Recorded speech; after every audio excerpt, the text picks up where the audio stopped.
Yes, people, welcome back to GNA TV. I hope you guys are well, wherever it is that you may be around the world.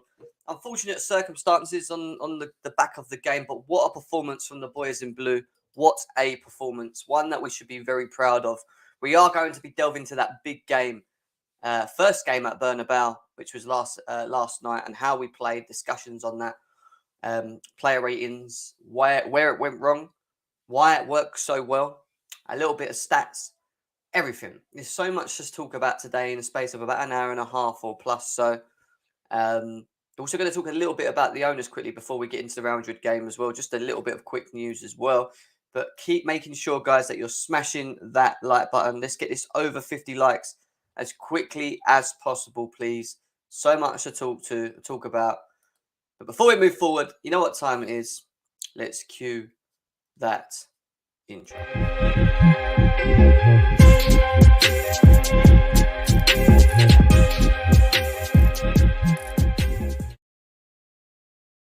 Yes, people, welcome back to GNA TV. And maybe my first question to you guys is, how are you feeling?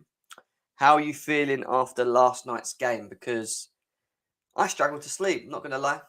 That one really, it was sort of a mixed feeling for me, to be honest, because I'm so proud to be a Chelsea fan. So proud to have witnessed what we did at the Bernabeu first game, our first game at the Bernabeu. To have played in the manner and the way that our team did, the way they stepped up, the way Tuchel tactically got it right, was impressive. There's lots to talk about. I think there's lots to sort of delve into and get into, but we're going to go through the chat. I'm going to quickly just talk about Simon Phillips' comment that came out about 40 minutes ago in regards to the owners as well, and then we're just going to go straight into this game. A couple stats on the game, player ratings, my thoughts and opinions, and then open up the lines. So much to happen in the space of the next hour and a half or so. Sosa, it's not happy with J5 or Kante, by the sounds of it. Big up to you, Gavman. Nice to see you in the house as well. Not our day. It is what it is. It's hard to take.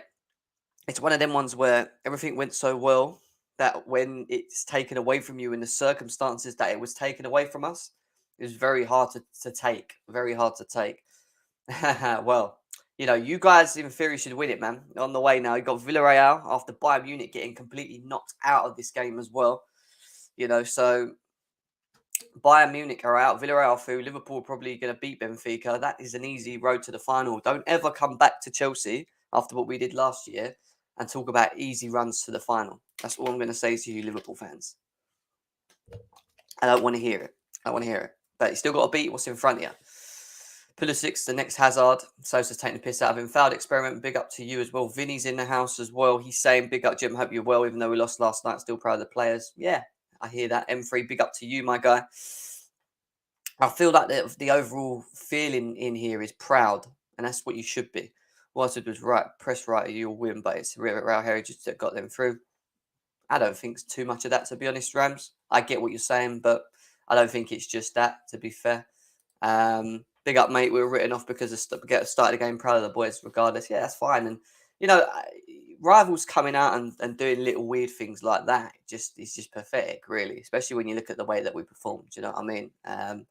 I'll hold that all day, bro. Don't worry about that. I'll hold it. If we're going to go out in that way, in that manner, if I was used, if I was Man City, if I was whoever's left in that time, after watching that, I would have been praying that Chelsea were getting knocked out, because you didn't want that. You wouldn't have won this, because we would have slapped you in the final. And I actually think we would have. In the way that we played yesterday, I don't think anyone that was left in the Champions League would have beat that team. We were just on point. And when we were on point, we're unstoppable. And that's the truth. When we can play the way that we did yesterday in that style and being that far behind, there's not many teams in the world that are going to be able to deal with that. Not even your beautiful Liverpool or your sweet, beloved Liverpool. I don't think we've been able to deal with that, to be honest, personally. But we move and we have to take it. It is what it is. Rams, like, what I'm going to say, chats, ignore the Rams and the Velves, in fairness, because they're just trolling. They're not actually being fans right now. They're not actually being football fans. They're just being knobheads. That's what we're being at right now. Because, you know, if we would have lost it and got slapped up, then I would have understood all of these comments. Do you know what I mean? But if we would have got slapped up and not played the way we did, I would have understood it. I mean, sorry. But in the way that we played and got back, they must have all been shitting their brick in their pants watching that performance. Not going to lie. Big up to M3 Concierge. Big up to you. You had no group of death. Yeah. Don't talk shit. Yeah. Lanzy, big up to you as well, man. Beating Spanish teams in Europe ain't for everyone. Well, you can say that, but at the same time, we haven't been beaten by it until obviously now. And still, we didn't get beaten on the night because we won 3-2. We actually went out on aggregate. We're the first English team to beat Real Madrid by 3 goals in their own ground. So hold that. That's all I'm going to say. We might have gone out, but hold that. Seppa's big up to you. Big up to everyone in the chat. But before we get into the game, right, I want to really delve into this quick news from Simon Phillips in regards to the Chelsea bidders, because what we're hearing at the moment is that all Chelsea bidders have been told. What's this popping up? All Chelsea bidders have been told they must provide legal undertakings that will guarantee at least 1 billion of investment in the club's infrastructure, its academy and women's team, if they acquire it in the coming weeks. So basically what they're being told at this point now, the bidders, is that put your money where your mouth is. It's very easy for you guys to talk, but the proof's in the pudding. Now, a lot of people might think that might eliminate the likes of the people called the Ricketts, which I hope it does, but it makes sense. It makes sense that there is a guarantee. There is a guarantee in place that whoever takes over this football club will make sure that they continue the success of it, and to continue the success of this football club across all departments, you need investment.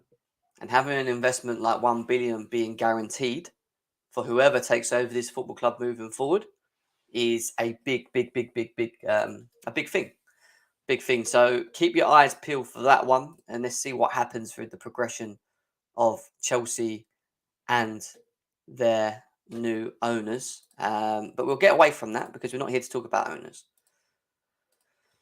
Unfortunately, we did lose yesterday. Even though we won on the scoreline, we lost on aggregate. And at the end of the day, when you look at the possession stats and the shot stats, obviously 57% to their 43%, 49 shots to their 18 shots, 15 corners to their 3. And let's get it right. I think we won pretty much every corner header from a corner. It was pretty impressive from the boys in the blue, or yellow, should I say, that night. Does it feel more hard? And obviously the comment is football can be cruel. It can be cruel. But at the same time, it goes back to 2 things. And the 2 things that we didn't do well, which is why we didn't win this game, is lack of concentration, individual errors, ideally in the first game and in the second. But there's also little minor things, minor details that could have been sorted, that we could have done, that we could have, we could have sorted out, which could have potentially strengthened the squad at a later stage, especially when we went up by 3 goals. And we're going to talk about all that in a bit. Just going to fly through some quick match stats, because why not? Because obviously we look here and Squirker will come out saying 7 of Chelsea's starting 11 have completed 90% or more of their passes in the first half versus Real Madrid. Mendy had 100%, 98% Kovacic, who's playing in midfield and sees a lot of the ball. Silva 97, 94, 94, 90, 90. It was a real passing masterclass. It was not just a passing masterclass. It was an overall masterclass from the team itself in how they displayed and reacted to being 2-0 behind. Being 2-0 behind, and I say 2-0, but 2 goals behind. So, this just goes to show how well we really played. We really stepped up to do. And Optus has got one here for Mason Mount. So all the haters to Mason Mount, there's a couple of stats here. For Mason Mount is putting up serious stats this season. The Chelsea man is doing it large for his boyhood club, and he's still only 23. And when he's compared in all competitions to the likes of someone like Kevin De Bruyne, doesn't have as many goals as him, but in all competitions he has 14 assists. So, there are some really good numbers there for Mason Mount at the age that he is. And a lot of people, including myself, would say he hasn't been at the peak of his form. Stats would say otherwise. And this is why it's so important to have a bit of a balance from the eye test and obviously to the stats as well. So, big performance from Mason Mount, a very good performance from Mason Mount last night as well, especially in the last 2 games. His performances have been very, very good. We've got one more stat here, and then we're going to delve into the game as well. EPL Statman has come out saying Mason Mount has been directly involved in 10 goals in his last 5 away games across all competitions, which is quite an impressive stat. Obviously, Norwich, Lille, Middlesbrough, Southampton, Real Madrid were the last 5 away games that Chelsea were involved in. 6 assists and 4 goals for Mason Mount, who you could argue maybe had 1 or 2 in each one, but he's the most important thing of this. The most important thing of this detail is that he's always involved. If he's not scoring, he's assisting. And that's a big thing to do. That's a big thing to do at his age and be involved, even when you're not playing as well. And he hasn't been playing that well, but he has still been directly involved or led to goals scored, which have been important for us moving forward. In all them games, really, other than losing to Real Madrid on aggregate. So then again, very impressive from Mason Mount as well. And then we're going to get into the game. We'll get into the game. And before we even talk about the game, let's have a look at the stats, because based upon possession, 56% to their 43, but then 27 shots to Real Madrid is 10. 7 were on target, 4 were off target.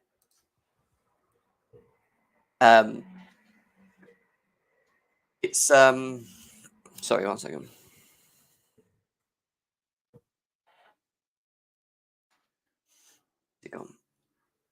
There we go. Yeah, so it was a dominating performance from our team. It was a dominating performance by the boys in blue. And when you look at 1 second, I'm still trying to just find something. It's driving me mad. Come on. What's going on here? There we go, it's better. And when you think about how the stats back to the actual eye test, because from what I saw, we were awesome from midfield to attack to defence. Mendy didn't have much to do. 12 shots off target, which is not great to their 5. 82% possession for them, 87 for us. We won most of our tackles. I mean, it was close to the tackles, but we beat them. We beat them in aerial duels convincingly. Nearly 70% of aerial duels were won against Real Madrid in this game. Fouls committed 20 to their 17, with 17 fouls won to their 19. And what was the differences between this game and Stamford Bridge? And this is why I thought I'd bring this up to you guys, just to have a little bit of a tactical breakdown of how we played this game. Now, at the top column, you've got the home game, which is how we played. At the bottom column, you've got the away game. So when you look at the percentages, and we'll go through this, let's go in a little bit, zoom in a bit more if I can. When you look at the percentages of where the ball was found mainly in possession, you could see that 15% was sort of within our defence, 46% was in midfield, and then the 39% was the battle of one end, shall we say.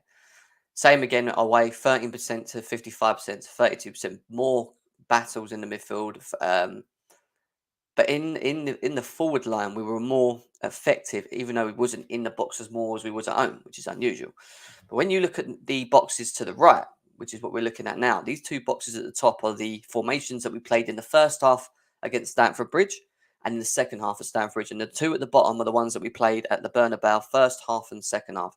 So when you look at specifically the first half at Stamford Bridge and the way that we set up this game, we played a 3-4-3, but the way we played the 3-4-3 is that we asked Mount and Pulisic to be more of the wider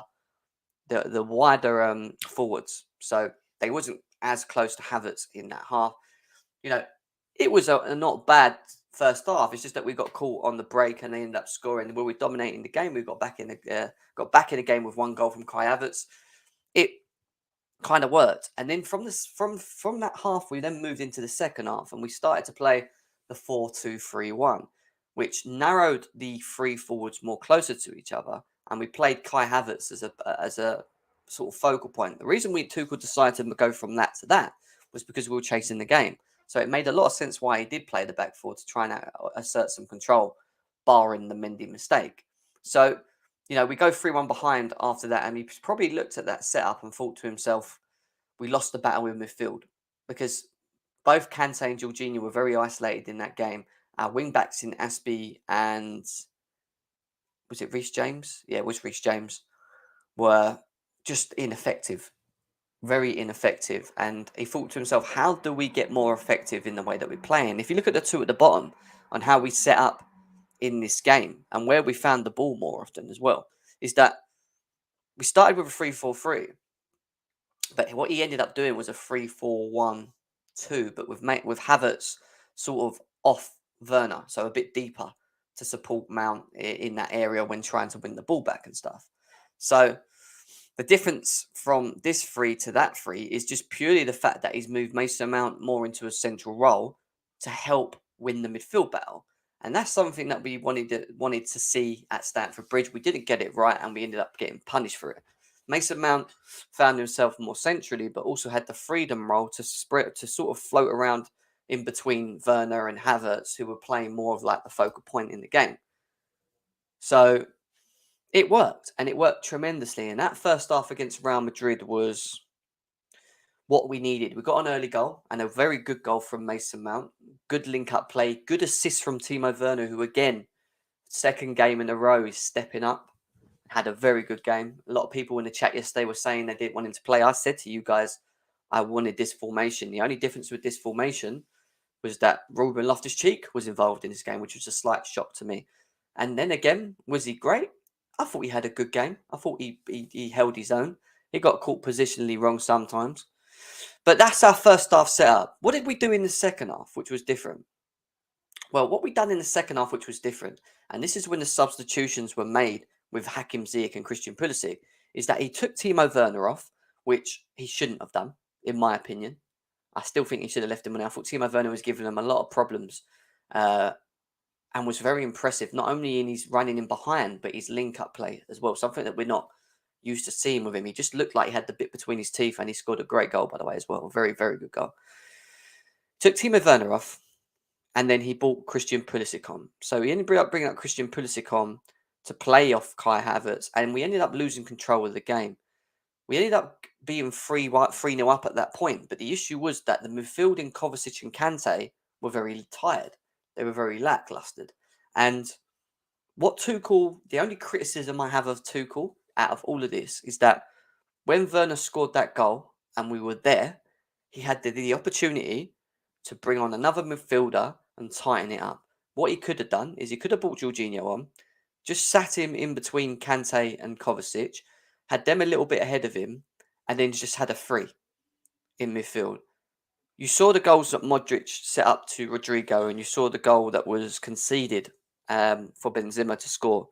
When you look at both of them goals, we were caught in midfield. And when I look at the legs in midfield, especially at that point, we were running on, it was running on nothing. And it was very weird to see people like N'Golo Kante, who have been tremendous with their energy. But he suffered and he got caught. Kovacic then got left as a single DM. Kante come off. Hakim Ziyech come on the pitch. And then we ended up sitting up like this. So Kovacic ended up being the sitter with Mount and Ruben Loftus-Cheek brought closer in the middle. We went kind of back to the Ziyech on the left and Pulisic off the right and Havertz leading the line. But it was pretty much more like the setup of the first half against Real Madrid at Stamford Bridge. It was like this, just that you found Ziyech there. And we had chances. It wasn't that Tuchel didn't get it right. We had chances, very clear chances. Christian Pulisic had 2 clear chances before extra time even had come. We could have won it there and then. Kai Havertz in extra time with a header. You know, he's usually consistent enough to pull it in the back of the net. Couldn't do it. Hakim Ziyech in front of goal. Marcus Alonso, whose goal that got disallowed, which I think is a load of bollocks, personally. I don't really want to talk too much about the whole referee, but I will slightly mention it. That referee was, for me, had a shocker. And the fact that Thomas Tuchel come out and said that he was very, very disrespectful in the way that he was laughing with Ancelotti, this, that and the other, just goes to show the way the game went. I felt we were mistreated in that game. I felt that there was many times where we were fouled in Ruben Loftus-Cheek, Mateo Kovacic. The goal, for me, should have stood. And I know the handball rule says that if any ball touches your hand, I get it when your hand moves towards the ball, but when you've got your arms like that and you control it with your leg and it rolls up your chest and supposedly flicks the top of your knuckle and then lands in front of you, I just think that's very hard to prove that was the case. And do you know what? It's not even blaming the referee. And I can see people already in the chat saying, like Ram saying, "Oh, you're blaming referee." It's not blaming the referee because, to be honest, I don't want to go down that route because for me, it's not blaming the referee. It's not the referee's fault that were we lack concentration and errors in our game. That's not the referee's fault. I just felt that there was a lot of unfairness in the game, and that's the truth. For me personally, I felt there was a lot of unfairness in the game towards us.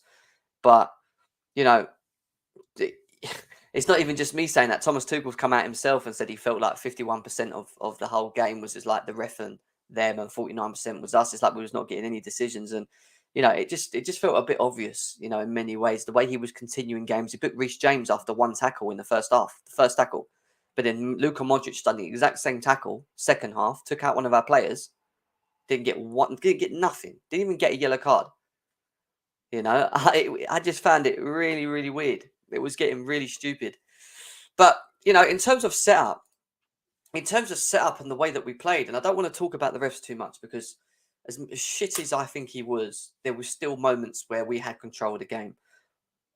Great performance in the first half. Energy, everything we done against Southampton, we continued through. We shut them down in midfield. We suffocated them to the point where they couldn't really get out. They looked lost. We got the early goal, which they didn't want, with through Mason Mount. A great finish from him. Timo Werner linking up with him. We got into the second half. Rudiger then goes and gets us with a beautiful header. Beautiful header. Bottom corner. Great finish. His attitude and performance in that game was immense as well. It was impressive. It was impressive. And then Timo Werner, all right, Alonso scores, it gets disallowed. Whether it was or wasn't, it wasn't given. Fair enough. Timo Werner goes at the other end of the pitch. Great play by Kovacic, who played him through. So, and it was a great finish. But where it went wrong was at that point for me, because we went 3-0 up and you could tell that we looked tired. And the substitutions that were made were the wrong substitutions. He should not have brought off Werner for Pulisic. For me personally, that shouldn't have happened. His next substitution should have been in the midfield. Or taken an attacker off for a midfielder. We should have had 3 in midfield. We should have pushed Mason Mount a bit forward, and we should have allowed Kovacic and Kante the aid and support deeper to be able to deal with any breaks that Real Madrid had. And we didn't. And we got caught in midfield, and Modric, with the outside of the foot, beautiful ball over the top to Rodrigo, which beat Benzema and I think it was Alonso, not Benzema, Silva and Rudiger in between them, and was a great finish. People seem to think Mendy should have saved that. Watch it again. There's nowhere in hell that he was saving that. It's just a great goal. But it could have been dealt. Maybe it couldn't have not happened if we had someone sitting in the front defence. Modric had too much time to look up and play that ball over the top, and we got caught. And it hurt a little bit because they didn't deserve it. They didn't deserve anything from that game because we'd played so well to even get to the position we was in. We then had Pulisic with 2 gilt-edged chances, specifically the second one when Kai Havertz headers the ball across to him. And he misses from 2 yards out. Same problem as we've always had, not only with Christian Pulisic, but any of our forwards, is that we're just not clinical enough. We create chances, but we just do not take our chances. Even though we scored 3 goals, we could have had 6. That's the truth. We could have had 6. And I don't know. I just feel that, we go into extra time. He brings Ziyech on. He changes the system. He takes Kante off. He brings Jorginho on later on. Jorginho had a gilded chance as well, by the way. And again, we kind of continued with the same way we had done through the game. We dominated the game. We had control of the game. We had chances to just be ahead. Havertz with that header from Reece James's cross. Hakim Ziyech in front of goal. Jorginho in front of goal. There was just a number of chances that we should have just put to bed. And a lack of concentration from a ball that was played out from the back from, I believe, was it Reece James or Silva? I can't remember. Kante leaves the ball assuming that maybe Loftus-Cheek is there, who wasn't there, who was very flat-footed as well. We get hit down the wing. Rudiger then unfortunately slips in the box and Benzema heads it into the bottom corner. Now that one, I expected Mendy to save, personally. I think if that's Mendy last year, he saves that, personally. He doesn't. And from all of that great hard work that we done, we end up getting caught. And part of the reason why that all happened for me, when you look at the 2 goals that were scored, was because we made substitutions a bit too late in the game. It was very clear and evident that that midfield was knackered. They'd had it. The Kovacic's and Kante's, they needed it. We needed something else in there. Loftus-Cheek was hardly running at that point. You know, the forward line was slowly, not slipping away, but, you know, finding it harder to be effective and support. And it just needed that fresh legs. And we didn't get it. And we got it at a little bit too late. And that's not, you know, you can point fingers at Tuchel and say he got it wrong, but at the same time, he's probably sitting there thinking, wow, what a performance, 3 goals, let him keep going, go and get more, go and get more. And that was the attitude, go and get more goals, go and get more goals, kill the game off. And it backfired on us because they'd done so well to get up to that point, and I'm so proud of them. To have even be 3-0 up at the Bernabeu, no English team in football has done that. To go, and it was our first game, Chelsea's first game ever at the Bernabeu. The fact that Luka Modric came out and even said himself, hardest opponents that he's played, you know, goes to show how good that performance was. And this shows why Tuchel is so key. Can you imagine, and this is the truth, yeah, can you imagine when he does get backed, if he gets backed, and he gets given the players that he wants to create the project that he wants? Because these players that he's playing with at the moment ain't always players. He's kind of sort of digging areas to kind of make them fit in it so that it all works and links. But I'm proud of him and I'm proud of him. And I'm so happy to have him as a manager.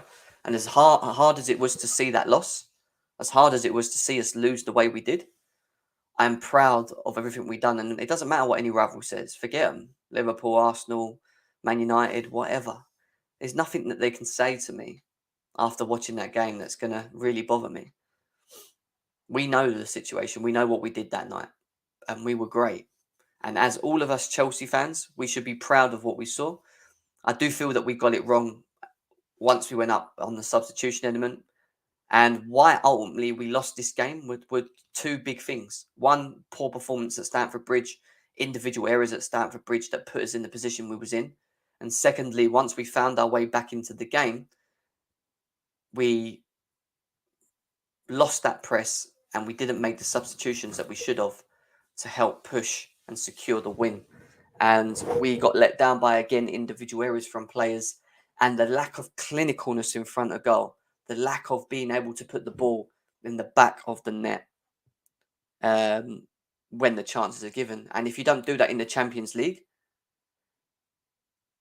if you don't do this in the Champions League, then you get punished. And that's what Real Madrid done. They punished us. They didn't have much involvement in the game, but the involvements that they did have, the moments that they did have, at the end of it, they had a world-class player in Benzema to do it. And we have to take it on the chin. But take it on the chin knowing that we played as well as we did. You know, it is what it is. What a performance. What a performance. And yeah, that's my thoughts on it. I'm proud. I'm proud at the same time, not upset. Anyone that tells you that we bottled it's talking out their fucking ass as well. Do not listen to it. Yeah, that's not bottling. You know, we made individual mistakes, but a bottled performance is not a team that comes back in the style that we did. That's not bottling. That's pride. That's playing for the badge.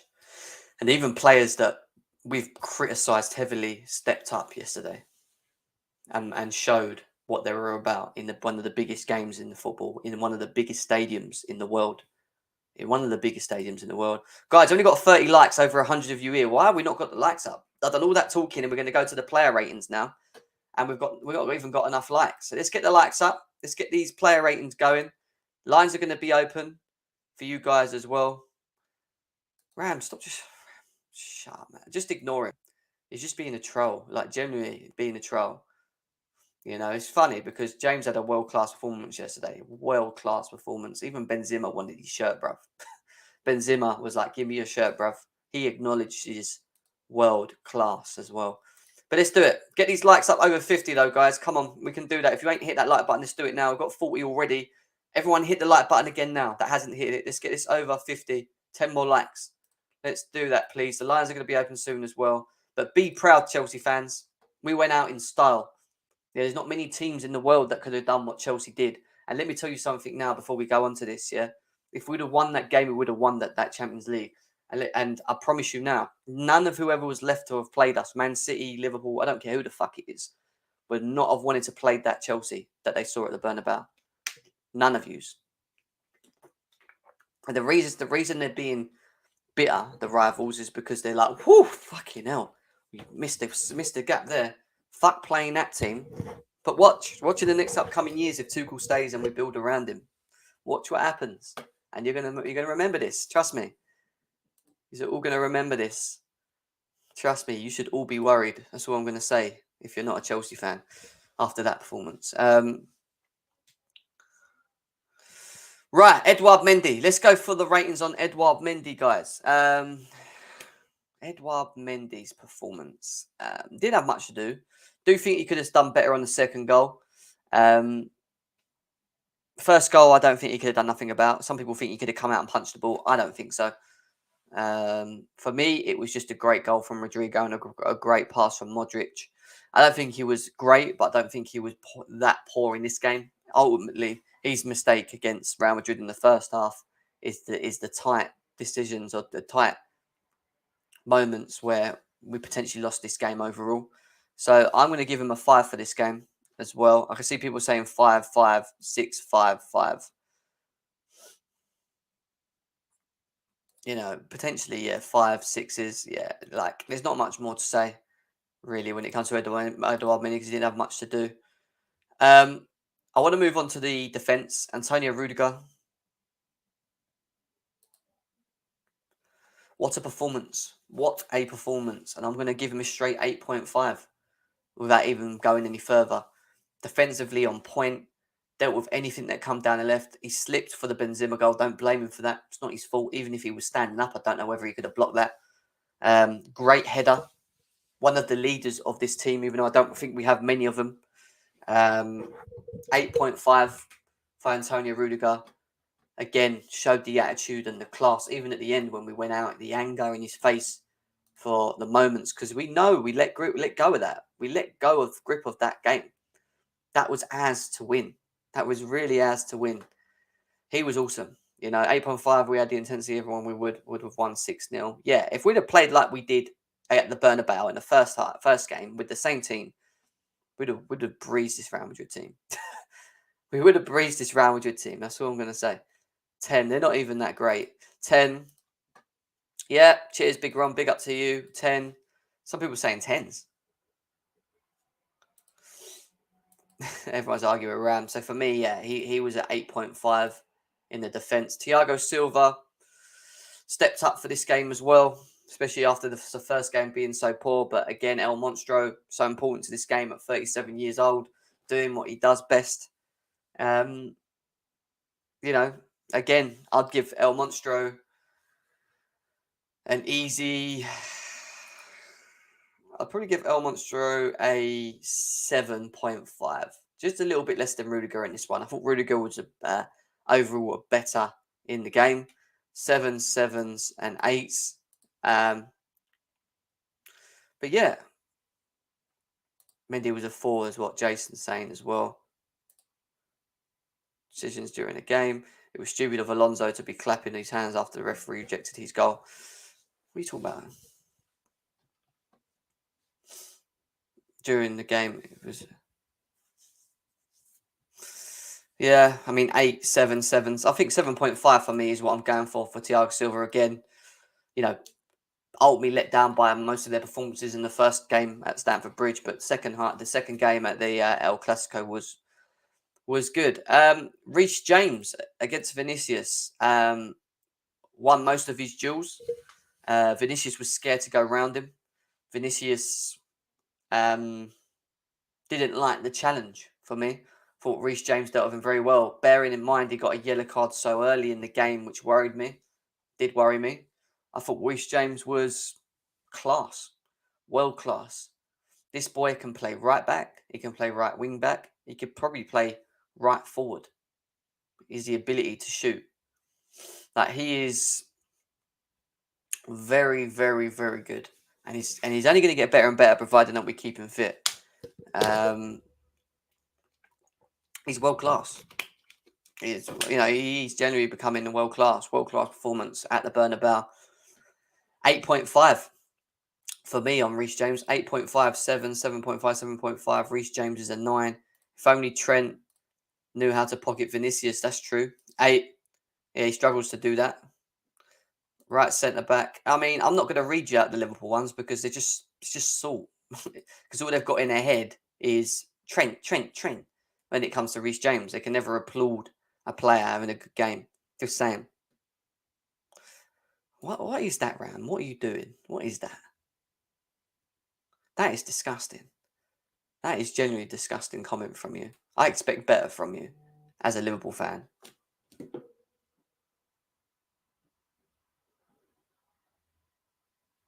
Who did I block? Did I block Lewis? Who blocked Lewis? Did I block you, Lewis?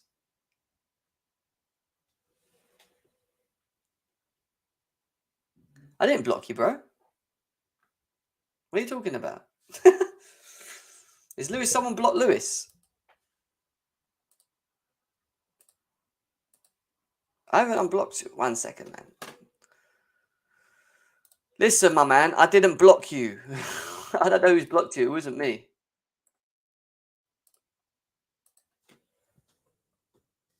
Who are you? I haven't. You're not blocked, you donut.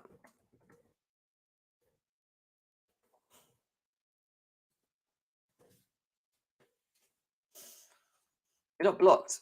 Who blocked Lewis? Is Italian Hoops Lewis? I didn't say it's Italian Hoops Lewis. I thought that wasn't Lewis. Did I just block Lewis? Mountain Havertz generation. Nathaniel's on a 4-show ban, as we already know. We had a chat with him last night off air, and he has got a 4-show ban. So you will not be seeing Nathaniel. You will not be seeing Nathaniel on this show. You'll not be seeing Nathaniel on this show for the next 4 shows after some of the donations we had yesterday. Carefree Lewis is with us. How you doing, my man? Yo, football sucks, but we're here. What are you saying? How did you sleep? Because I didn't sleep too well. Sleep? You must be mad. What the fuck is that? Yeah, why the fuck you blocked me from your comment section? Who are you? I ain't blocked you. No, I mean like me, my account. I haven't blocked you. Because I can comment, but it don't show up for anyone else. So how do I see who's blocked? I don't know how to do that. Do you go to studio? I think it's studio. Then 1 second. I didn't block you. That's what I'm saying. No. It must have been one of the mods or something. It's not that deep. But yeah, I think it's just settings. Then where did you go from there? Community and hidden users. Users. I've just removed you. There's so many people in here. Why the fuck did you get blocked? I don't even know. Someone with AC agenda, but we move. Yeah, people don't block, especially don't block Lewis. Lewis is one of the mods on here. I made you a mod. The fuck happened? Oh, I don't even know. I don't even know what happened then, but it is what it is. Hey, right, you're added in. Try and write insane now. I should be able to write insane in. I think I've done it. All right. Well, Lewis, quickly before we continue with the ratings, how do you feel about that overall performance, and where did you feel it went wrong? Oh yeah, there we go. Where did it go wrong? it's not Tuchel's fault because our bench was just a mess anyway, but it was the substitutions. And the only thing that Tuchel should have done is as soon as we went 3-0, Kante should have been off and Jorginho should have been on. We would have slowed down possession and we would have won 3-0. Yeah. But that was the only thing that he did wrong. Pulisic for Werner, like, I kind of get it because he was a bit gassed, but Pulisic fucking killed our attack. He was atrocious. Yeah, 2 chances before the end of that 90 minutes. N'Golo as well. Like I already said, I don't care if people say it's overreacting. The guy's been average for about the last year or two, bar a few clutch performances in big games, and the last 3 months. The Champions League. Let's be serious. He was in pivotal in last year's Champions League. Yeah. Last 3 months of last season, I don't take away from him. But since 18-19, he has been heavily inconsistent, heavily injury prone, and we've seen a decline in his ability over a run of games. And the only reason why people are talking about it now is because finally it's cost us in a big match. When in reality, we've seen it for the longest. N'Golo Kante should be used sparingly, or he should be being sold in the summer. But does that go back to the whole thing of that we don't really have a great partner for Kovacic? Because I don't think Jorginho or Kante is the perfect partner for him. I actually think we do need a proper DM next to Kovacic, personally. That's what I mean.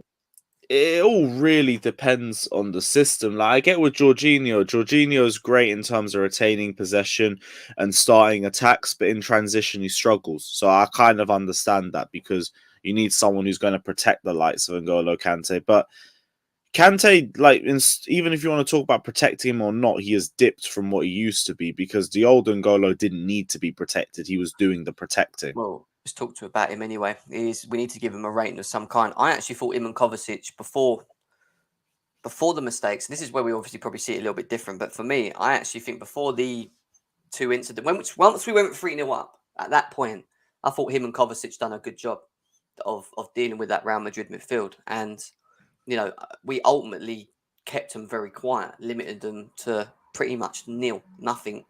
And that helped because Mason Mount was moved more centrally and Kai Havertz sort of dipped back in when as of when needed as well. We just kind of just suffocated them in the midfield and it worked. It was only when, I agree, it was only when we went 3 up that I believe Tuchel should have done something and that he didn't. And we ended up seeing a very gassed, not only N'Golo Kante, but even Kovacic when he was left on his own out there. He just looked done. N'Golo was all right. He was all right before the goal. I'm not going to act like he was trash all match, but as soon as we went 3-0 up, he really shouldn't have been on the pitch at that point. And the sloppy play for the 2 goals ultimately cost us. Like, the fact is, it was those 2 situations that cost us. So that does lower his rating for me. I'd give him a 5. Was you proud of the team? Overall performance, though, to just get back in it and do that, what we did at the Bernabeu first. 100%. Because I looked at that lineup and I thought we were already out. And we went 3-0 up at the fucking Bernabeu with 10 minutes left to go. And then we just fucked it all. I thought we were going to do it. I genuinely thought once Werner scored that great goal, I thought, oh my God. So did I. I was like, you know what, Werner, cool, whatever. I'm never going to say a bad word about you again. We're going to get to him in a bit anyway. But in terms of N'Golo Kante, for me, he was a 5, especially after them 2 goals as well. I mean, the one where he left it go past him, I think he just assumed Ruben was there and he was nowhere near there. And he got caught. And then we got caught. Rudiger slips in the box and Zimmer has a free header. For me, if that's Mendy's last season, he saves that though, Lewis. I think, like in full Mendy. I think he gets a hand to that. But, the first goal, I don't think Mendy could have done much about. But, we win 3-0, but we move. Yeah. Mateo Kovacic, for me, I haven't even thought about man of the matches, but he was definitely one of our best players out there by far. He dominated that game completely. What was your thoughts?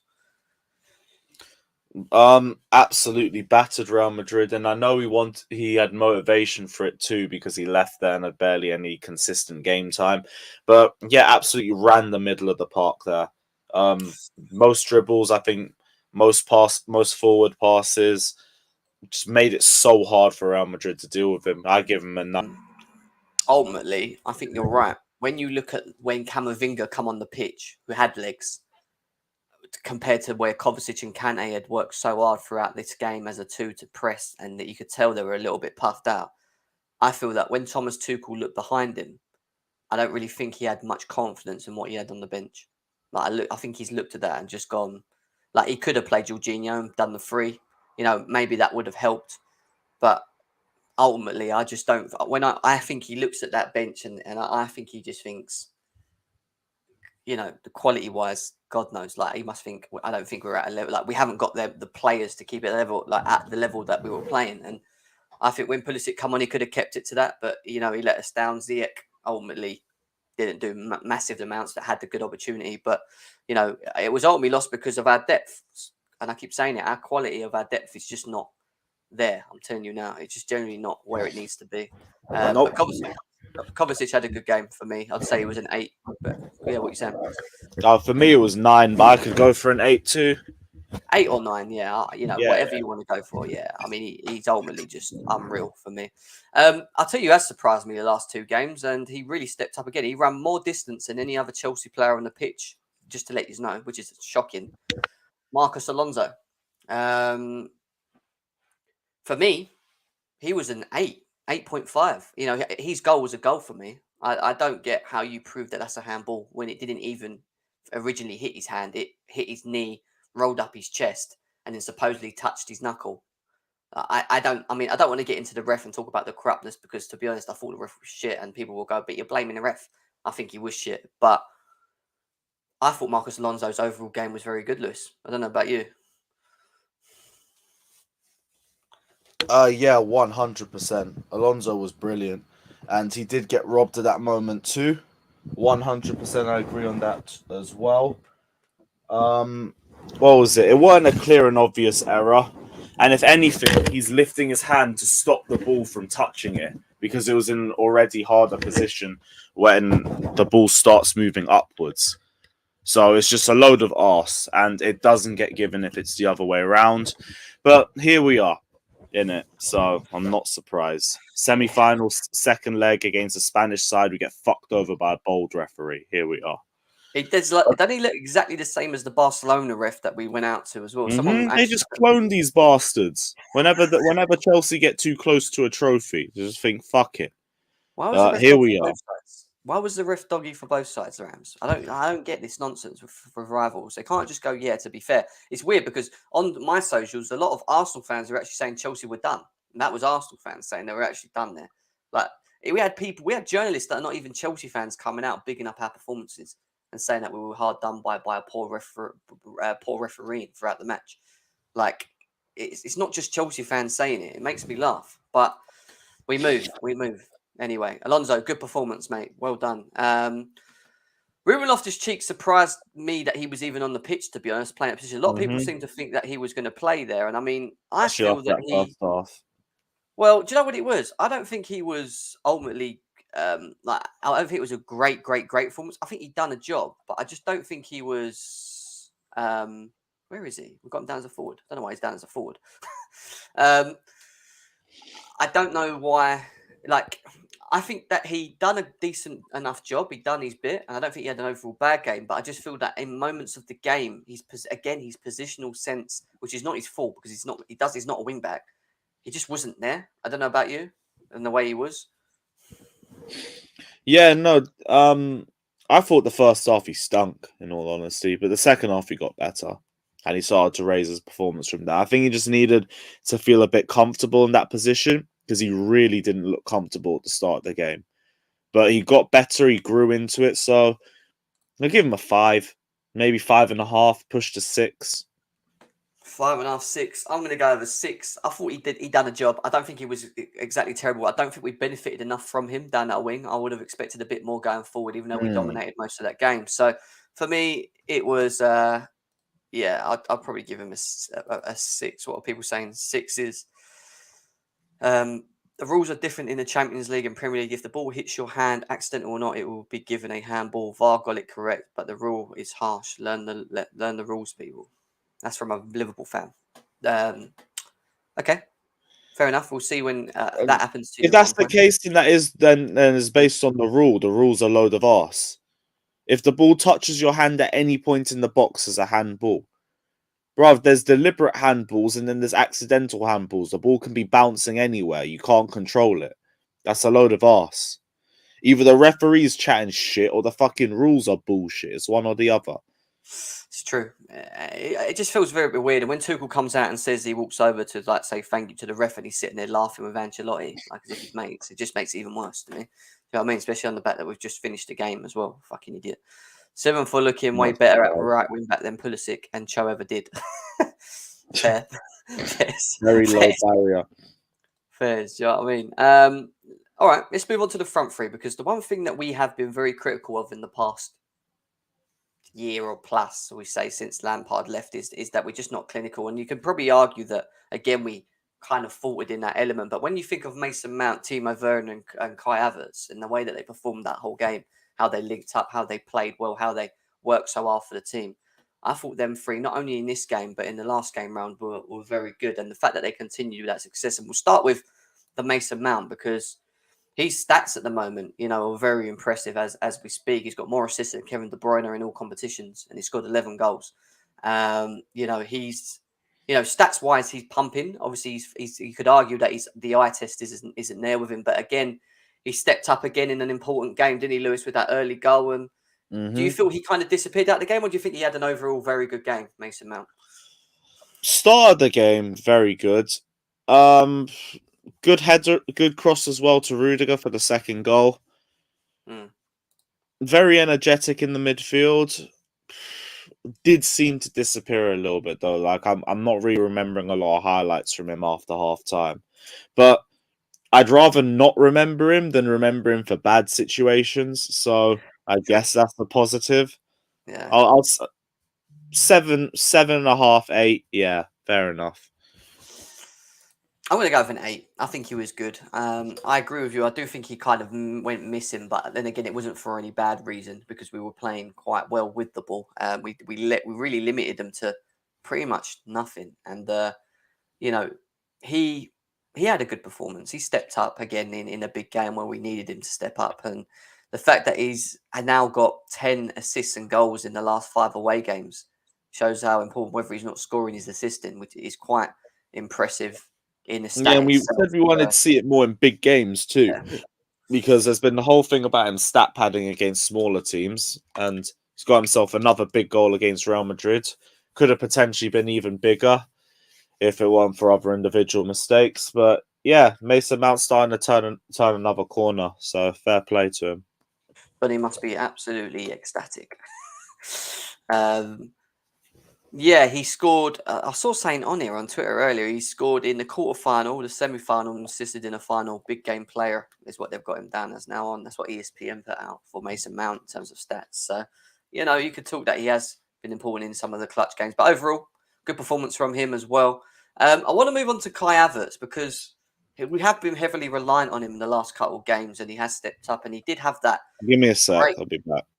Yeah, he did have that great chance against from a Reece James cross, which could have led to us ultimately being in front, or even actually drawing the game at that point. Do I think it was a Kai Havertz-esque performance? No, I definitely don't think it's one of his best games. I still think that he's still so intriguingly important, integral to the system and the way that we play the game.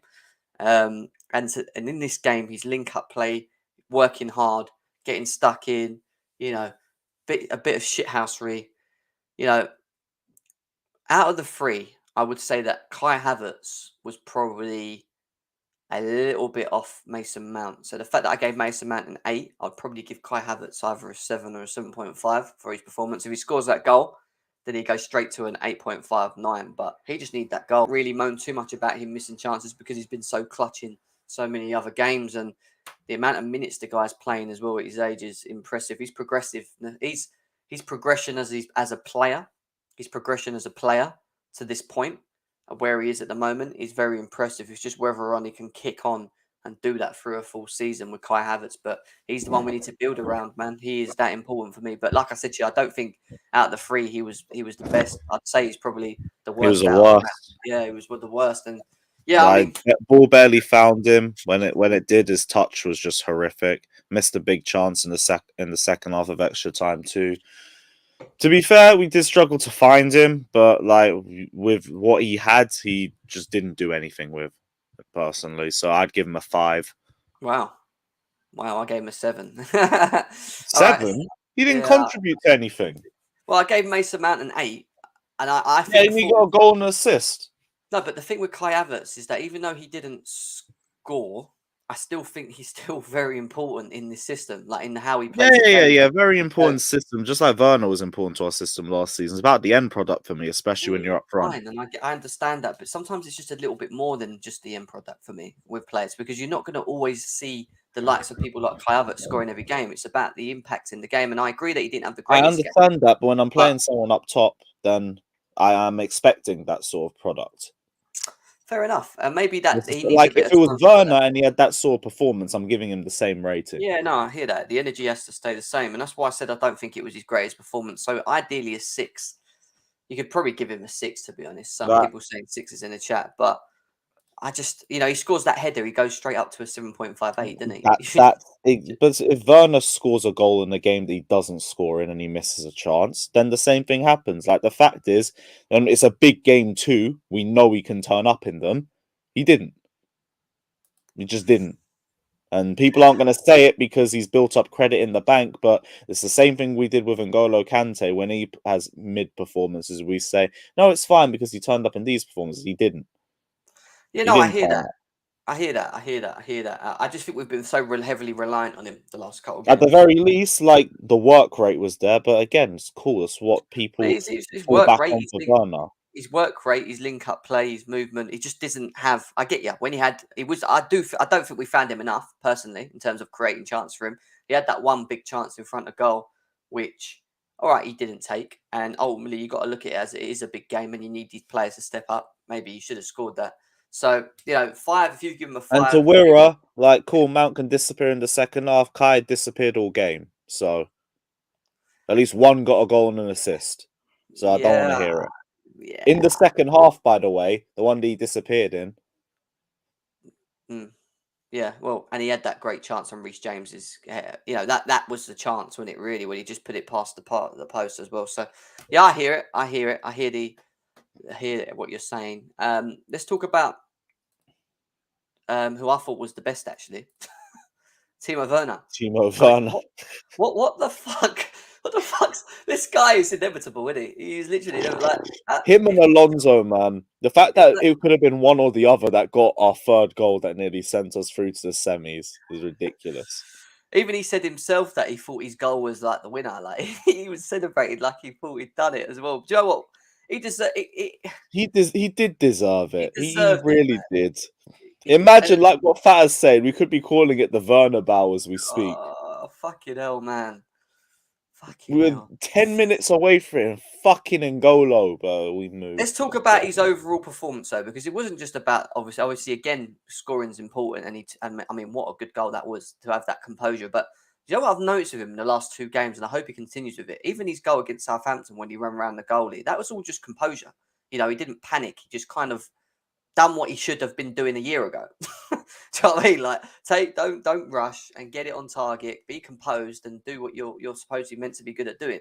And I thought his overall performance, his link up play, dropping deep, winning free kicks, working hard he was dropping in midfield, putting in tackles, you know what I mean, getting up the pitch, running into spaces. Mhm. I do think that I thought he made some really good runs and we weren't finding him in the first half specifically. Like there was space and we just wasn't playing him into it a lot of the time. Yeah, But we got the likes of Ruben who were holding the ball on for too oh, long. Kante, for example, as well. And then oh, Kovacic found him with a brilliant pass to the second goal. don't do this. Yeah, I mean that obviously. Um, I mean, you know what? I was going to talk about Havertz's headers, and I realised Lukaku missed 2 in the first leg, so forget it. Yeah, I'll take that back. Don't even No, he stick up wouldn't for have. him because he Yeah, missed. no, forget it. I'm not He going to can't. say We anything. can't even go down that route and even give Yeah, him that no. energy. That is It's nonsense. jarring because I think Lukaku, 6th highest headed goals in Premier League history, and I think at the first leg, and you could have fucking won us the tie, but here we are. This is the truth, though. He does need a whole bench for Werner at the moment because the last 2 games would tell you that Werner should. I think Werner should play on the final and on the weekend. Like you play players that are in form. Pulisic is in nowhere near any form. Yeah, I think Mount Havertz are a certain anyway to play. The last spot for me at the moment goes to Timo Werner in the way that he's playing in this system. What do you I think? don't really take too much into account of the Southampton game because For me, Southampton, they just gave up after 20 minutes. It was just shit. But that was good for confidence at the very least. Off the Real Madrid game, though, yeah, Werner should start. 100% should start. What was different about him for you? What is it when you looked at him? What was it that you thought was better in his game? Like we haven't been Well, seeing. confidence seems to Yeah. be a bit there more. Like he's taking on dribbles and his touch isn't just horrific. He was actually beating players. He had the chances and he's actually putting them into the back of the net in crucial times as well.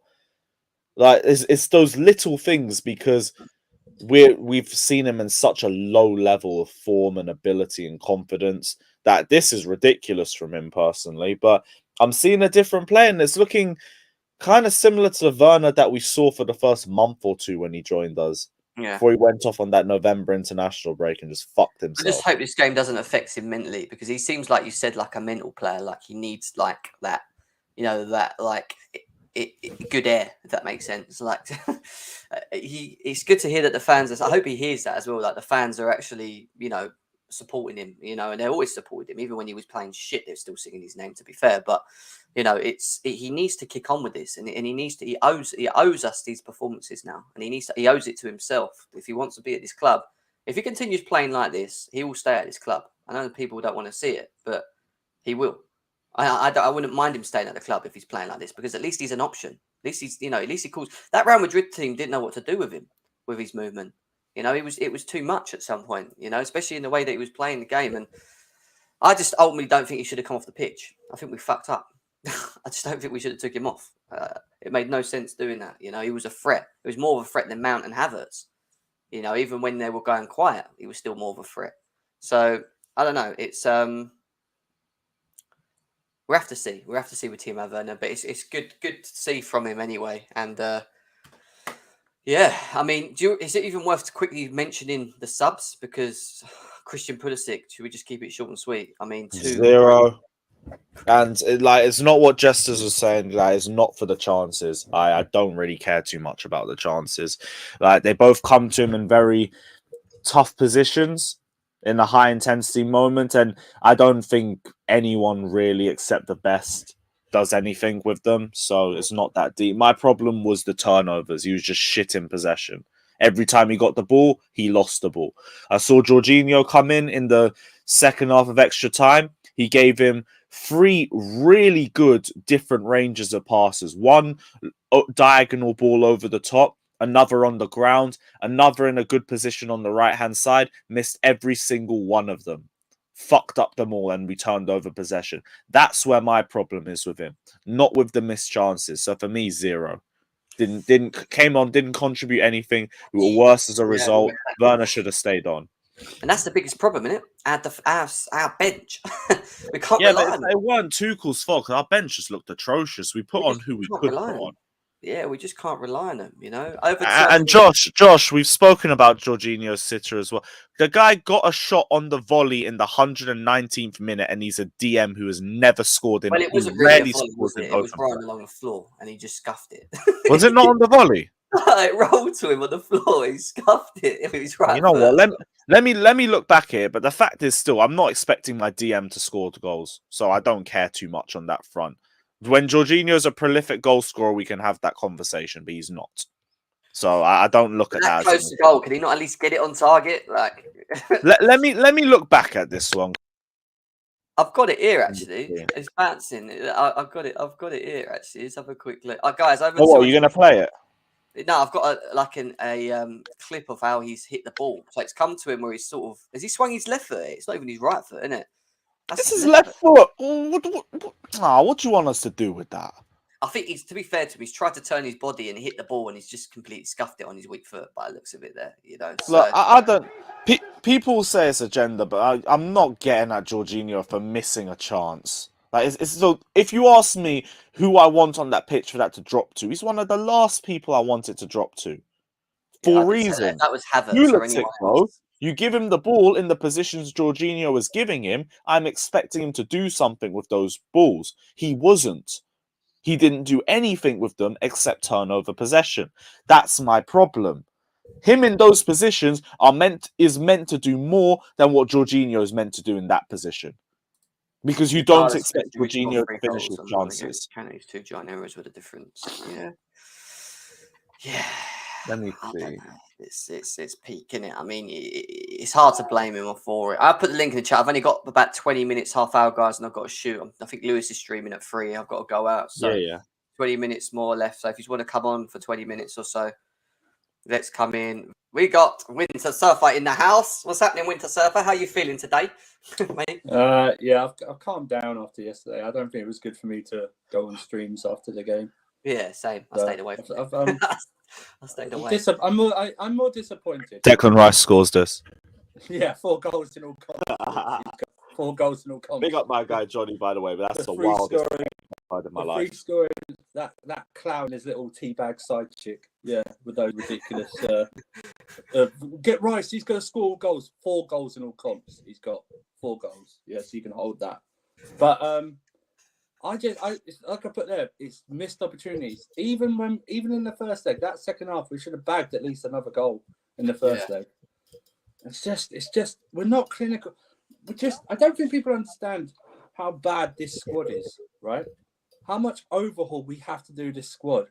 I don't think we're in a title race for another 4 to 5 years with this squad. We have to overhaul it so much.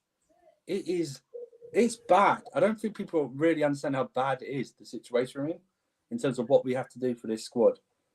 But yesterday, because we'll talk about the squad thing so many times over the summer, but yesterday, man, I'll tell you.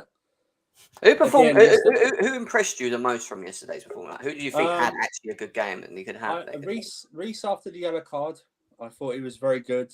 I thought Rudiger was just outstanding yesterday. Kovacic was brilliant. Mount was very good. I'm agreeing with Lewis. I thought he faded. I agree as well. In the second half and in the next time. Werner was excellent, and I don't know if he was injured, but if he wasn't, he should never have been taken off. That's the thing. I thought those 4 were really outstanding and carried team. I agree with Lewis in terms of Kai Havertz.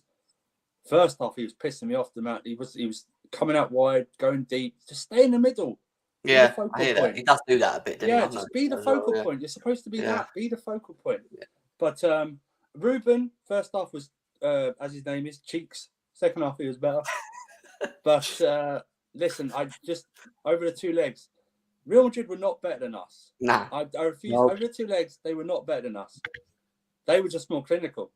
Yeah, I agree. They were just more clinical. That's what it was. Fucking Mendy mistake in the first leg. Mendy mistake, but even the second half of that first leg, Lewis, we should have bagged another goal. Yeah, but I'm sorry, even that Mendy mistake in the first leg, we were in a position where we were winning this fucking game. We were 3-0 up. You know what I mean? We recovered from it. I just feel we made this wrong. No, but it was still a very high mountain to climb. Like instead, it's 1 goal. No, it's 2 goals that we need if it's 2-1. Now it's 3 goals, and it takes us longer to get to 3 goals, and then we shit the bed as soon as we do it because there's only 10-15 minutes left. That right there, that stat there of us having 49 shots to their 19 over 2 legs is embarrassing. The fact that we it's not embarrassing. It's just Chelsea, man, and our fucking impotent attack. We've got to sort it out. It's fucking ridiculous. The same shit we see all the time. Not good enough. No, I don't care who you put in that front 3. We miss chances. We have nobody clinical in that side. We bought 100 million. Even the fact that we look at Kai as our most clinical player says a lot because he misses big chances all the time too. We bought 100 million striker to rectify this bullshit. Yeah, and then he's involved in that too. We brought him on in the second half of the first leg, and he missed 2 big chances in 5 minutes. They're all impotent, all of them. Yeah. Do you think if Benzema was in Chelsea with them amount of shots, do you think he would have had like 2 hat-tricks or something? If we'd have spent it on the play? Like, I'm not even he would have scored. Doesn't matter. He would have scored at least 1 more goal. Yeah. He would have scored at least 1. Yeah, he would have. Yeah. 100%. And again, we're stop bitching about Jorginho like he's the only one you expect to take those chances. Like fucking Kova's a box to box, and he barely scores either. I'm not expecting any of them to bury those sorts of chances. And even our impotent attack ain't gonna bury those sorts of chances either. I don't want to hear it. It is a bit of a painful one to take, I'm not gonna lie, but I am so proud of them still for what they did. To go to the Bernabeu in their first game and have the attitude and like Tuchel set them up so right in the balance as well. We got an early goal. We didn't rush to try and get the second. We got the second with Rudiger, Werner. Then we just patience, and we just kept believing. And at 3-0, we had them. We had it. Timo Werner was on his knees. He thought he'd won it for us. It was unbelievable. And we just didn't make the right substitutions. And ultimately, the midfield got very tired. I keep saying that. I think they were legless at one point. The Kovacic looked like he couldn't even run anymore. And he was still left on the pitch. That's the whole point. Yeah. That's the whole point. No gem of the squad. We just can't trust it. I defend Jorginho. He's not my favourite player, but we needed that extra burst of energy. I don't think he changed the game much, but he brought on Camavinga, and he had the youth and the energy to get them through, just to get Modric a bit of help. In the last stages, we don't have that, and that's our fault. Oh, I agree. Let's go to Matty first. Matty, what are you saying? No, I'm not going to come after you, Winter Surfer, for a change. I'm actually going. About you, Matty. You're fine. I mean, to be fair, Werner. If we'd have just parked the bus in the last 10 minutes and we'd have brought on a defensive midfielder, and if you wanted to take Werner off because he was injured, I'd have put Jorginho on, or I'd have put somebody else on. I mean, apart from that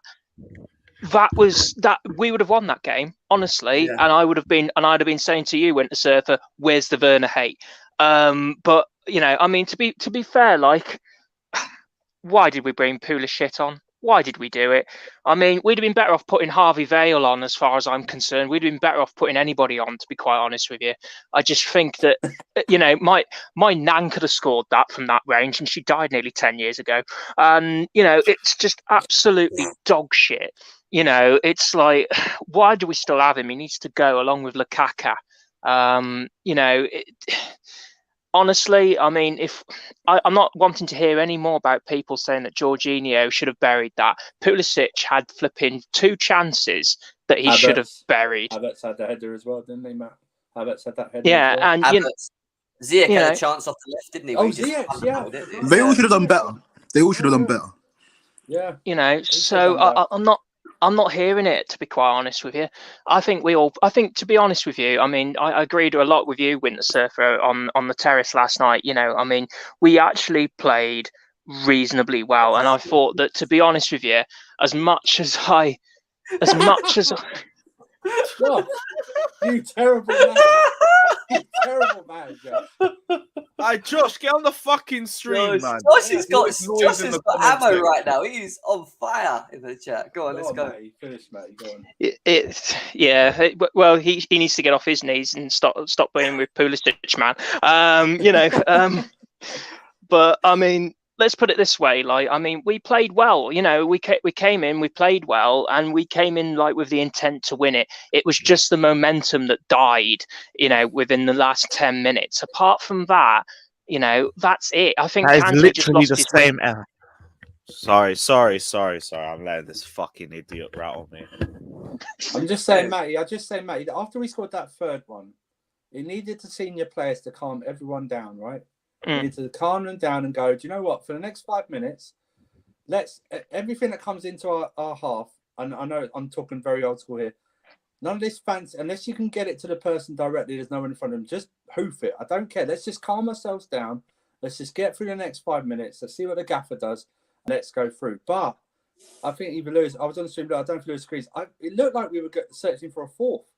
Yeah, it looked like we were going. Let's get a fourth. Let's bury it. It's like no, because that's what our game plan was, and we didn't have the subs to be able. Well, we did have the subs to be able to change that, and our game management wasn't good enough.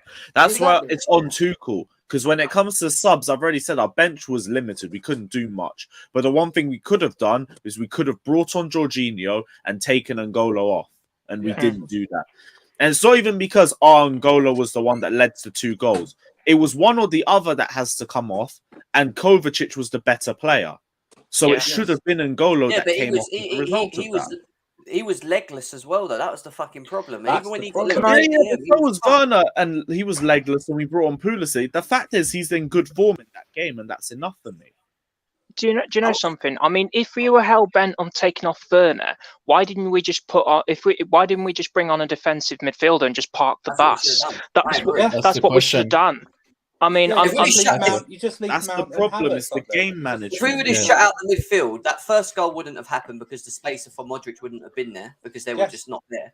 You know, Jorginho would have been there on him. And the second goal, maybe Kante, even if he did do that decision, Jorginho or someone may have been able to cover and help on that. I don't know. You know what I mean? Like, something could have happened with an extra body in the midfield. Yeah. And I just don't think we had that, you know? Well, if we bring It's the extra just- body on, the extra time doesn't Yeah. happen. Yeah. I mean, That's the thing. So I second goal, can't. They didn't even happen. I can't fault Yeah. Tuchel though. I mean, Tuchel did set them up well, and he tactically He did. set them up well, but he just didn't do it in the last 10 minutes, and that was the vital key. It was just that last 10 minutes. And to be quite honest, yeah, I mean, All that great if he'd work, have man. if he'd have just savoured that last bit for the last 10 minutes, it would have been it. But then again, it's all last minute Larry, if I'm honest with you, because we should have had that game plan in on the first leg. And exactly. and to be honest with you, that's how I feel. Apart from that, I think we can all be proud of them. I They even all said put on in a the show shift. yesterday. I said he's going to play that system, and I said once we get ahead, if we do get ahead, he then puts Jorginho on and we suffocate the midfield, and he didn't do it. And I was sitting there thinking, I was expecting him to do it. I was like, he knows what he needs to do now. But even Josh has made a different name, but even if he didn't want to put Jorginho on, there could have been a case. You could have tried Chalobah at DM. He's pacey, he's young. Just get the energy in midfield. Just the last 10 minutes. That's all you need. And you need to tell him, tackle him, foul him in their half, and just boot it. So just go old school. Just go. Should have won 3-0 with him playing. Yeah, Tuchel out. No. Matty, what are you saying? Oh, Matt. No, I mean, I agree with you guys, and I think everyone kind of agrees with the point that if Jorginho was on that pitch, and we could have slowed the game down more. And I like to say that if Jorginho was there, he wouldn't have forced the ball. And people complain about his tactics, but again, if Jorginho was in that position, he wouldn't have forced the ball like Kante did. But again, it's a mistake from Kante. He shouldn't have done it. It needs to be spoken about. Like now, what do we do with him? But other than that, I think I was proud of the way we played, but disappointed how we didn't keep the win. But overall, I'm more disappointed than proud because we were winning. Like we came back, we did all this work, and then for 5 minutes later, for Benzema to get some shitty goal, like it was a pretty good goal, but from a shit mistake as well from us. So I don't know. It's just there's so much to talk about. Like we could be here for 6-7 hours discussing because it was just shocking. Yeah, I forgot that, to be fair. Can I just say one last thing? We need to give Rudiger whatever he wants, to be quite honest with you, because I mean that was a shift. I mean, to be fair to him, yeah, okay, you couldn't really help with the Rodrigo goal, but I mean, apart from that, he bossed it, and and so did the defense overall. James had Vinicius Jr. in his pocket. Yeah. It was just a shame that it was just the final 10 minutes. That was all it needed. So yeah. But again, Rudiger intensity, and I said this to Jim just before. If everyone, he was, oh my god, he was screaming, he was yelling. That's what I want in a player. I love that in a player. And if everyone did that, we would win 6-0. But unfortunately, not everyone can have that mentality. That's insane mentality. He was shouting at them. He was shouting at them when they even got close to the box and we cleared. Yeah. It. He was shouting at midfield, going. It was like he's going. What are you he was crazy, and when he gets in that, he's world class. Why it hurts more for me is that, like you said, ultimately we got it back to a point where maybe some of us thought we would, some of us didn't, whatever. But it's the point of the fact that we lost this game because of our own individual errors. Yeah, like, that's what hurts more for me is that we had this, but the lack of just that moment of concentration. Ultimately, in many games when Chelsea lose, and I'm not even just talking about Champions League. When you think about when we lose games, it usually falls on someone making a stupid error. It's never like a great goal. I swear, like it's a good finish, but it's never like it's always something we do stupid that ends up with us losing a game. It's weird. Always I don't get mistake. it. Like, I just don't get it with us. Like we've not been out. We've only been out. I think we've only been outplayed 3 seasons. 2 of them, 3 games. I think 2 of them were City and the other one was Brentford a couple of weeks ago. Exactly. Hassan, what are you saying, man? What are you guys saying, man? What a performance that was. It's only, I don't know what to say, man. I'm just muddled because I've said for a laugh 3-0 Alonso, that could have happened, That was so funny. That was a goal, man. Sorry. I know that was a goal, man. That was a robbery. But anyway, it is what it is, man. like I think the first leg killed us off. It was daft mistakes that in the first leg which killed us off, and this is why I say Champions League's arguably the hardest to win, because the errors for goals are so big, it could literally kill a tie. And that's what happened with us.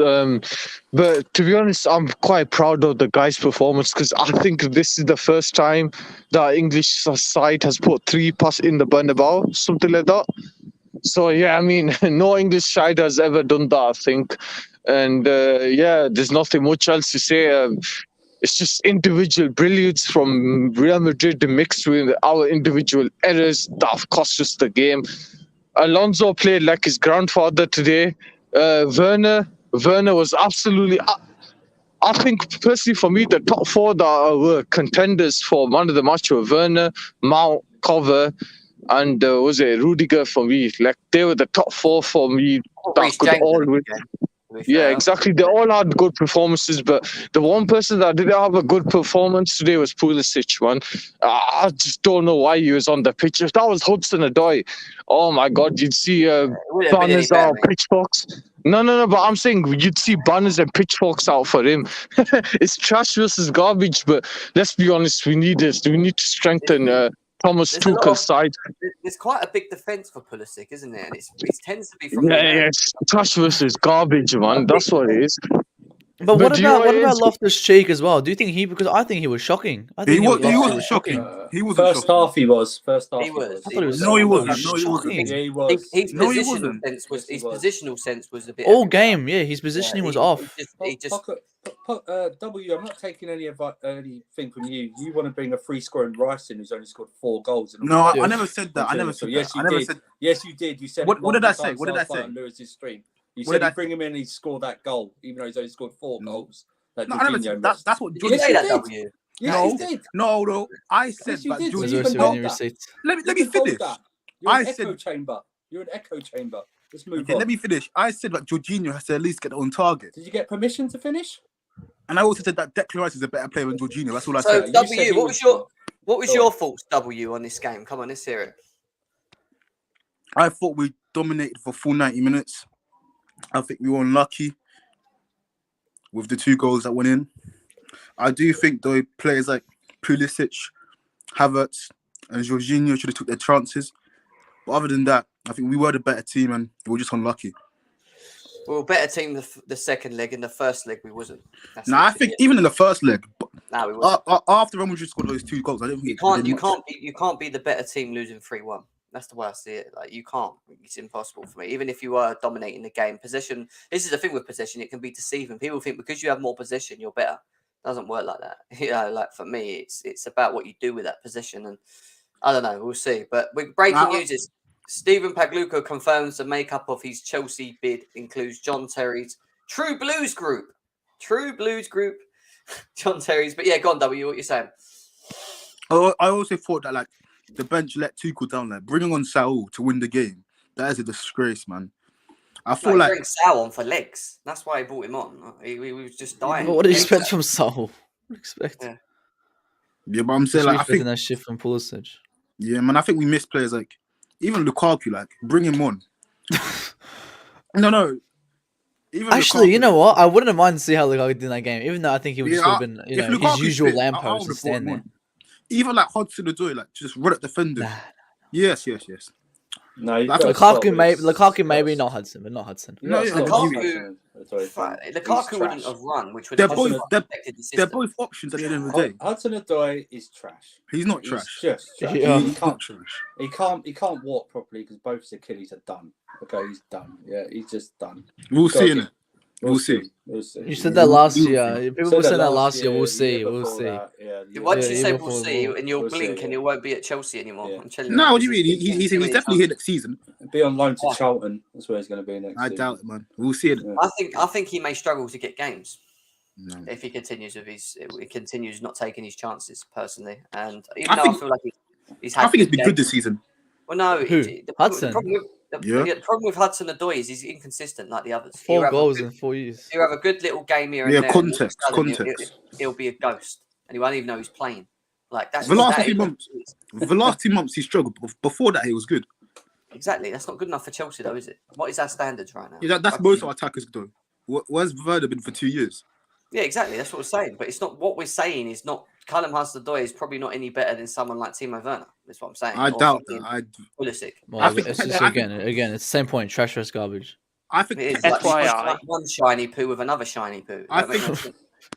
Can I I just say, think- I'm just a nice guy. If Frank Lampard was manager, we'd flown through. Get out of the chat. He wouldn't said have lasted that? 5 minutes. Who said said He that wouldn't have about lasted Frank? 5 minutes. Who said that? Who said that? Who said that? Who? I'm just a nice guy. Get out If the that chat. was Werner, we'd have flown. Look, Get he's out the Donald chat. Trump. He's barely keeping Everton in the Premier League. Get out. Oh, fair Frank. To be fair to Frank, maybe he would have made the substitution when we got 3 goals. Who knows? You know, we might have. No, Oh, he no. He wouldn't have made any subs. If they can't have us at DM and Kante up front, we all know that. That's what he would have done. Oh, my Unfortunately, we days. are out of the Champions League. Our defense is over. We can hold our heads high, guys, because that was a performance. Do you know what I mean? If you're going to go out fighting champions. You know what I mean? And we went out for like fighting like champions, as we did in that second leg. And to even score 3 goals, first team in English, I think English football club to score 3 goals at the Bernabeu, and that was our first game at the Bernabeu as well. Beating them. All right, we beat them there, but we lost on aggregate, but we still won the game if you think about it. But Yeah.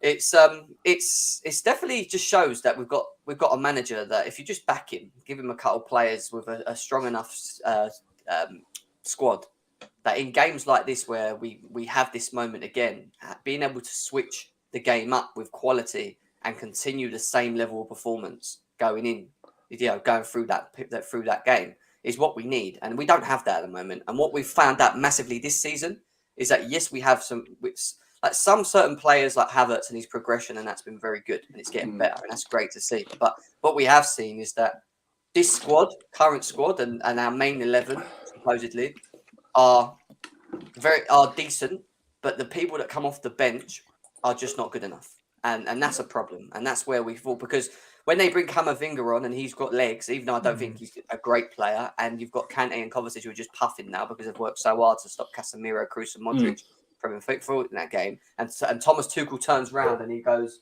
the fuck am I going to put on now? Yeah, all right, he could have put Jorginho on. Yeah, but I agree with that. But other than that, what else have we got there? Ross Barkley? Is he going to tighten the midfield up?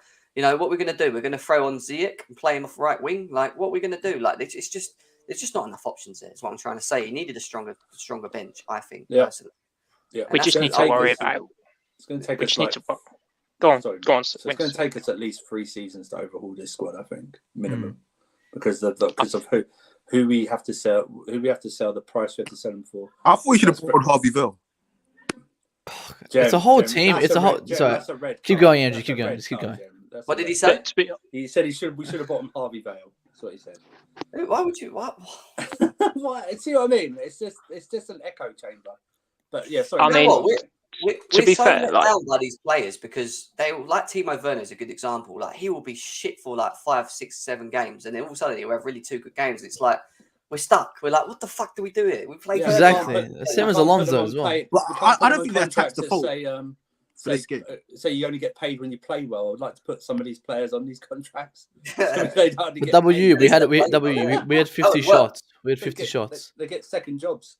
Stop this. I'm just. I thought the front three. Oh, get out, man. Get out. You know he's trolling, right? You know he's trolling. Don't. I know he is, yeah, but I mean, it's just it just takes the piss. I think 5 subs next season could help us. With what subs? What subs? Yeah, what with not with this squad. With depth, yeah, but not us. One I day mean, too Liverpool, Man many. City, right? Yeah. Bring him in. Not Chelsea. The problem Too is many, please.